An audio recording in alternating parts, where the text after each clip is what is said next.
Reading Comprehension Passage Crikey.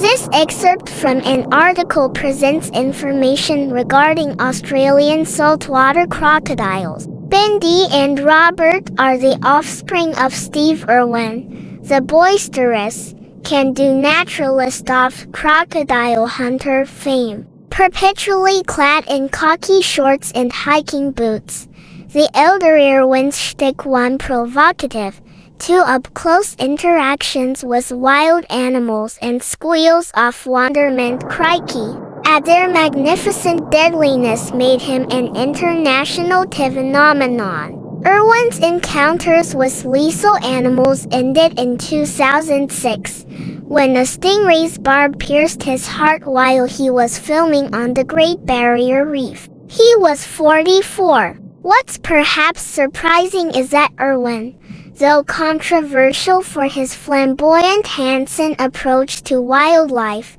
quietly teamed with serious scientists and conservationists to make a genuine contribution to the systematic natural history of this enigmatic three-critter saltwater crocodile. Their discoveries about the salties' habits, homing abilities, and private lives have prompted a rethink of how they live and how we can coexist with them. Adult crocs have no natural predators except people, possibly because we're meaner. The research project that Irwin helped launch is led by Craig Franklin, a University of Queensland, Australia zoologist, who, using capture techniques developed by the crowshunter, has trapped, tagged, and released scores of salties in Aussie waterways. Data gathered by satellite and acoustic telemetry is beamed to a Brisbane lab,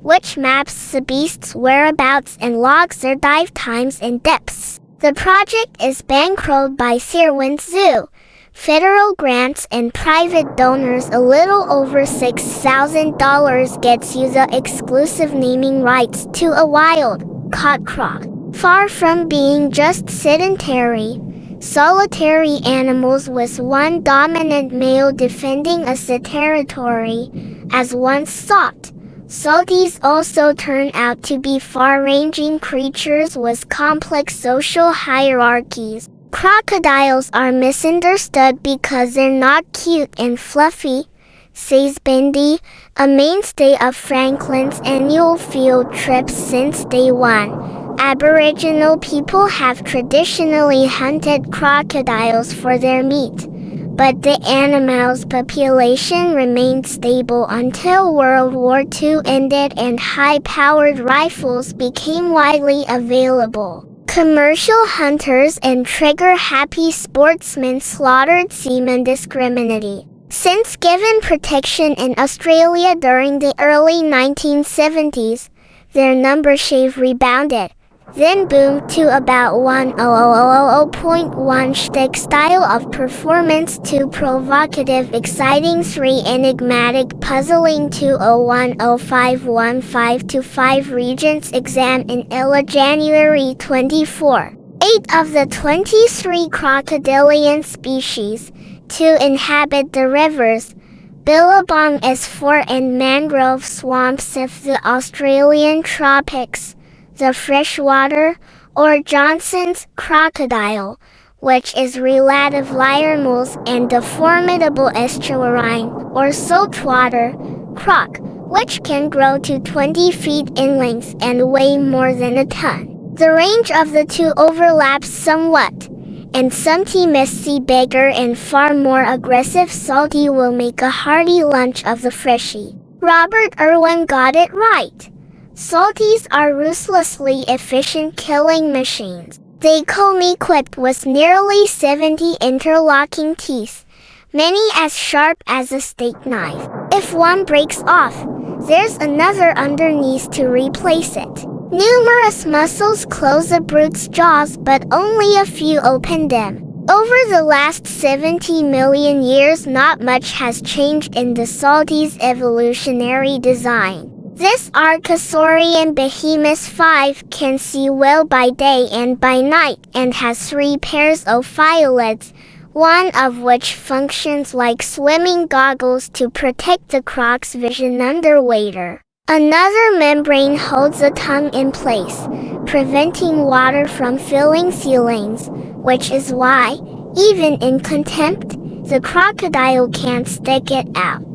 Salties stalk their quarry 6 with deadly patience over days if necessary, learning its habits and feeding times. The croc skulks below the surface near the water's edge, poised to ambush anything it can, clamp those jaws on cattle, wild boar, kangaroos, even other crocodiles. In a constant state of awareness, they'll reveal themselves and strike only when confident of success. If a crocodile needs to sink in a hurry, it can move its larger internal organs to the back of its body, like a submarine shifting ballast.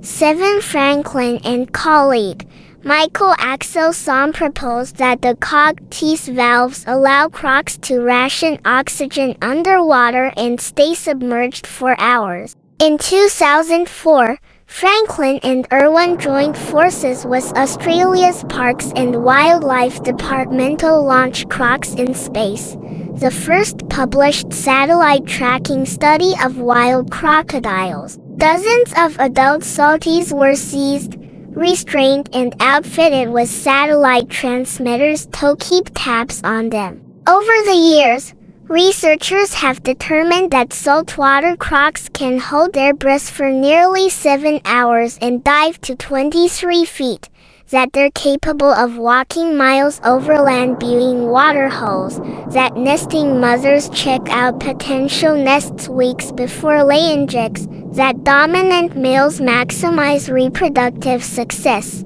while subordinate males roam hundreds of miles of waterway, possibly in search of To me, says Bendy, their nomadic behavior is so fascinating. Salties, she notes, invest considerable parental care in the rearing of their young. The female digs them out of the nest when they start chirping and gently rolls the eggs in her mouth to assist hatching. Gingerly, if not tenderly, she carries her darlings to the water's edge and remains at their side for several months. Adorable, Bendy says. What she loves most about the research study is that you can track a crocodile for 10 years and learn its secrets. Some are caught and recaught again. It's kind of like seeing an old friend. You become attached to an individual and watch it grow and observe all its changes. It becomes part of your family. Imagine that, a dinosaur in your family. This is our purpose, catching prehistoric creatures and learning to share what we've learned with SeaWorld. And maybe, just maybe, someone listens and thinks, dinosaurs are extinct. Ceecids are so precious. 4 Billabong's lakes or isolated ponds. 5 Archosaurian behemoths, a huge descendant of dinosaurs. 6 Quarry prey. 7 Ballast weights used to balance a ship. 4:05:05:56:06:53:03:570 Regents exam in Ella January. 9 Over Regents exam in Ella January 24. 10-15 lines 1 through 12 reveal that Steve Irwin sought to 1. Manage wild animal living areas, 2. Educate the public about wild animals, 3. Protect the public from wild animals, 4. Control wild animal predatory behavior. 16 Steve Irwin was able to use his television fame to 1. Initiate crocodile research projects, 2. Purchase crocodiles for zoos, 3. Develop crocodile breeding techniques, 4. Fund crocodile hunting preserves. 17 As used in line 20.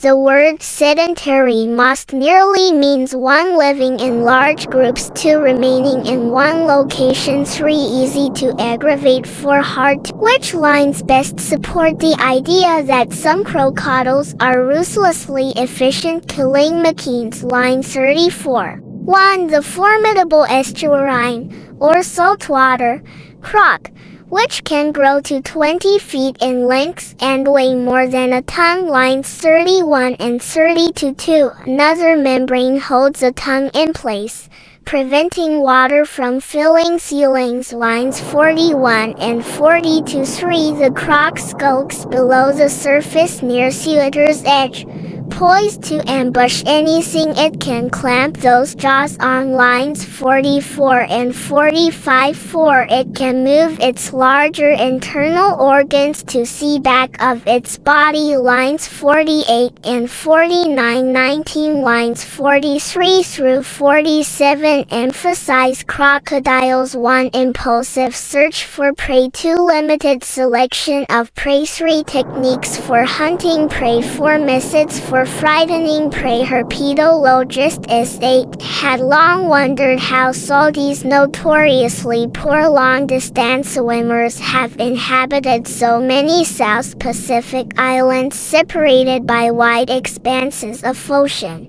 But data gathered by Franklin and others revealed that during long voyages, sea crocs ride surface currents, like surfers catching waves or migratory birds using thermal columns. In contrast, on jaunts of 6.2 miles or less, the crocs under observation were just as likely to travel with or against the flow. Salties' uncanny ability to find their way home after being relocated, which Franklin and coworkers have documented in several studies, remains something of a mystery. Perhaps, Franklin speculates, they swim around when released and realign themselves in their environment by celestial navigation or geomagnetic cues. Such findings proved significant because moving salties from one place to another, a practice known as translocation,